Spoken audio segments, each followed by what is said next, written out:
If you take the time to line up the energy, something as simple as you're on your way to a restaurant and you know you're going to arrive at a busy time of night, and often there isn't a place to park, but you feel particularly tuned in, tapped in, turned on, and you like the feeling of there being a place waiting for you at the door.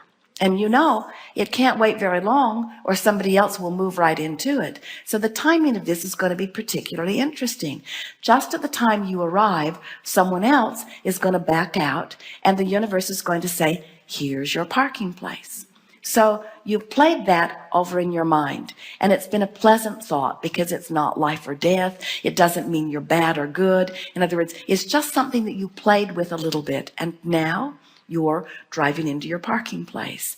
And you might have even forgotten the conversation you had with yourself, but just as you are looking around for a place, there right in front of the door, someone backs out, and the person makes eye contact with you as if to say, here you go, I saved this for you.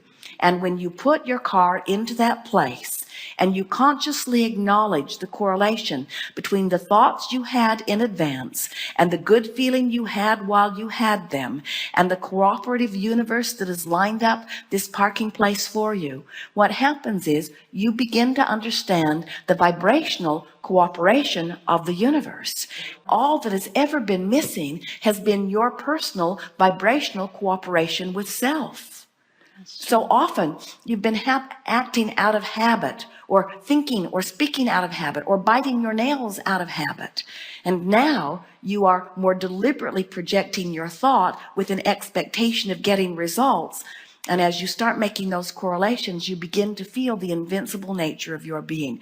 You begin to literally stand in the center of your universe, look around at the aspects and components of your life, choose from what is around you to make your decisions about what you want, and you begin making affirmative statements. Universe, I select this and this and this and this, and I will be watching for your ever-present cooperation.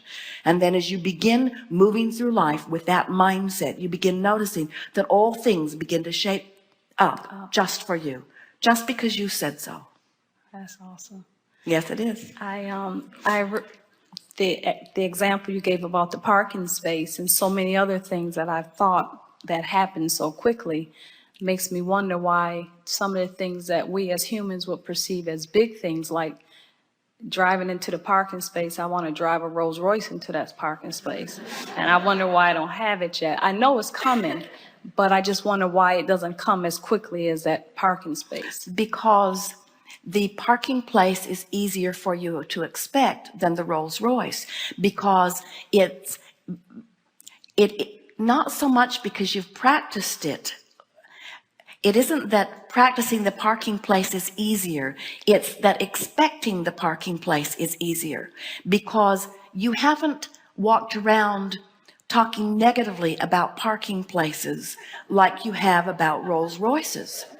You haven't been beating the drum of what's wrong with people who have money when you do not. In other words, the difference is not the attention toward, it's the attention against. You have more resistance about the Rolls Royce. And so let's talk about why that would be true. Why would someone have more negative expectation about a Rolls Royce than a parking place? Well, parking places are more abundant than Rolls Royces. What conversation did you hear as a child, or do you hear even now about people who drive Rolls Royces? Well, I don't think I really heard anything negatively about money. I think I have a good concept about money. I believe that what the universe showed me. Do you believe that money comes easily? Yes. Do you believe that money comes as easily as parking places? No, probably not. That's the point. That's the point. And once you get that, once you realize that everything that you ask for comes, and it comes just because you're asking, and it comes in the moment that you ask, and that as life causes you to ask for more and more and more and more comes. The thing that we keep reaching for ways to describe, it's such an interesting picture, the way it frames up for most people, is that the more you live life, the more you ask, and the more you ask, the faster the energy moves. And the faster the energy moves, the more important it is that you move with the energy. But most people, the faster the energy moves, they don't keep up with the faster moving energy because they've been listening to the people who also haven't been keeping up with the faster moving energy. So then people say things to you like, well, life isn't supposed to be easy and it gets harder and harder, and Rolls Royces don't grow on trees and things of that nature, until you develop these patterns of thought that just hinder you from what you want. And so then what this gathering is about is catching yourself in the act of the hindering thought and recognizing it, because viscerally it just feels off, and then chewing on the thought that feels off until it doesn't feel so off. Jerry and Esther went with Louise Hay several years ago for lunch, and Louise picked them up in her Rolls Royce. And it was the first Rolls Royce Esther had been inside. And it was a beautiful machine, so beautifully created. And Esther sat in the front seat with Louise and just took it all in. She loved it. And in Esther's mind, she's thinking about that commercial about, pardon me, do you happen to have any Grey Poupon? Esther just, she cannot get it out of her mind. And she doesn't know Louise very well at that point, and she's not sure how far she should go with her. And so Esther looked over and she took a deep breath and she said with a smile on her face, pardon me. And without missing a beat, Louise just reached over, punched the glove box, and it fell open, and inside was a bottle of Grey Poupon.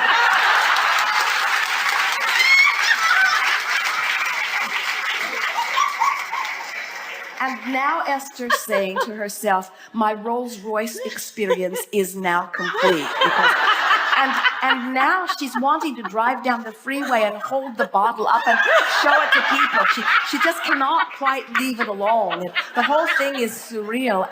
And then Louise drove to a beautiful little restaurant, and she ducked this big car into this very small garage and very skillfully parked it in a very small space. And Esther and Jerry and Louise could barely get out of the car. It was parked so close, but they managed to move out of, and Esther stood behind the car. And now her old thoughts relative to beautiful cars have been activated as Esther is looking at the cars parked on either side. And she said to Louise, aren't you worried about somebody bumping up against your beautiful car? Now, this is Esther's still active vibration. In other words, it's one of the things that kept Esther from buying a beautiful car like that. It's one of the things that she worries about. In other words, it's still active in her vibration. She doesn't even know it's active in her vibration until suddenly she's standing there looking at this magnificent machine wedged in this tiny little place. And Louise said to Esther, she looked at Esther, and then this calm, cool breeze sort of blew out of her and all over Esther as Louise says, I never worry about my beautiful car. I just expect others to love and respect it as much as I do. Awesome. And Esther felt that peace of well-being just wash into her. In other words, it was a contrasting experience which caused a new rocket of desire, a summoning of source energy, perfect words flowing forth from someone. And Jerry and Esther, no matter where they park, no matter what they're parking, Esther often stops and looks back and plays Louise's soothing words over her that everyone will love and appreciate this as much as I do, you see. And so it's just a matter of recognizing that you're full of vibrations that you've picked up along your physical trail. Some of them serve you and some of them don't. And most of them don't matter at all. It's only if there's something that you want that's calling energy through you and you're not letting it through because you've got some cluttered vibration that you would even be aware that you have some cluttered vibration. A car that's going 100 miles an hour and hits a tree is a much bigger problem than a car that's going 5 miles an hour and hits a tree. So the faster your energy moves, the more the resistance becomes apparent. And when you are now aware that resistance is always accompanied by negative emotion, and you are aware that negative emotion emotion can come and go as quickly as choosing downstream or upstream thoughts. Now you're in complete control of the part that resistance plays in your fast moving stream. So now you never ask the stream to move more slowly, because it won't. And instead, you just encourage the stream to continue to move as fast as it will, which is what life is causing you to cause it to do. And now you're in control of your movement in the stream. And in time, you find yourself moving so rapidly in this fast moving stream, but it doesn't feel like frenzy. It doesn't feel frantic. It doesn't feel out of control, because when you're up to speed with your stream, everything feels wonderful. That's the way you're wanting to live, you see. That's what you knew when you made the decision to come forth into this physical experience. You knew it would be fast, and you knew it would be fun, and you knew that you had the resources to stay up to speed with it.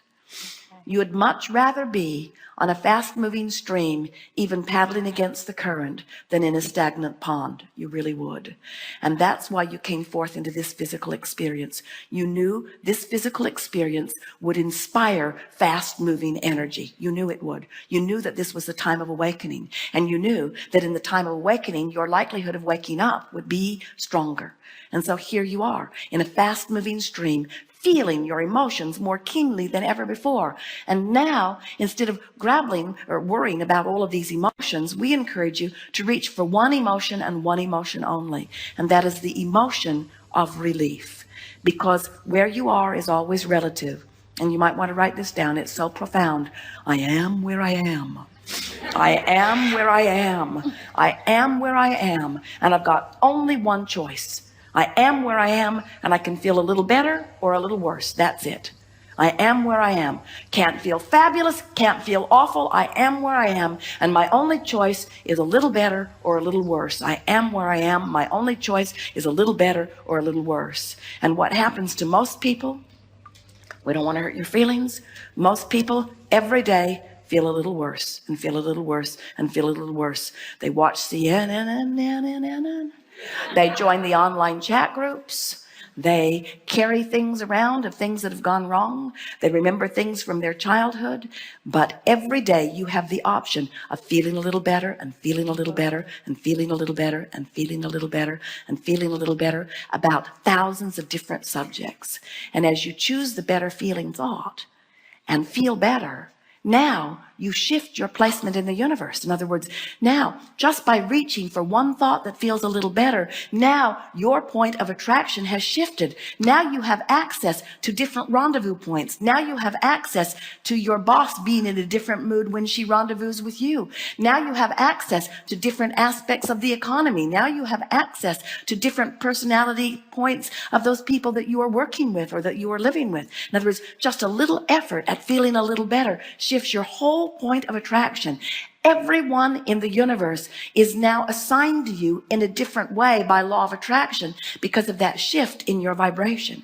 And now you feel a little better, and now you feel a little better, and now you feel a little better. And before you know it, you're standing in front of your Rolls Royce, and you're not worried about it one bit, and you're shouting to the boundaries of the universe, everyone who has anything to do with me or my Rolls Royce must match up with me on the terms that I have practiced, you see. Thank you. Thank you. And in fact, that is what's happening all day, every day, isn't it? Yeah. Everything is matching up with you on the terms that you have practiced. You start noticing a whole lot of ornery people around you. You got to admit it, you're ornery. Yeah. Or you've been pushing against ornery people. Very good. Thank you. Yes, indeed.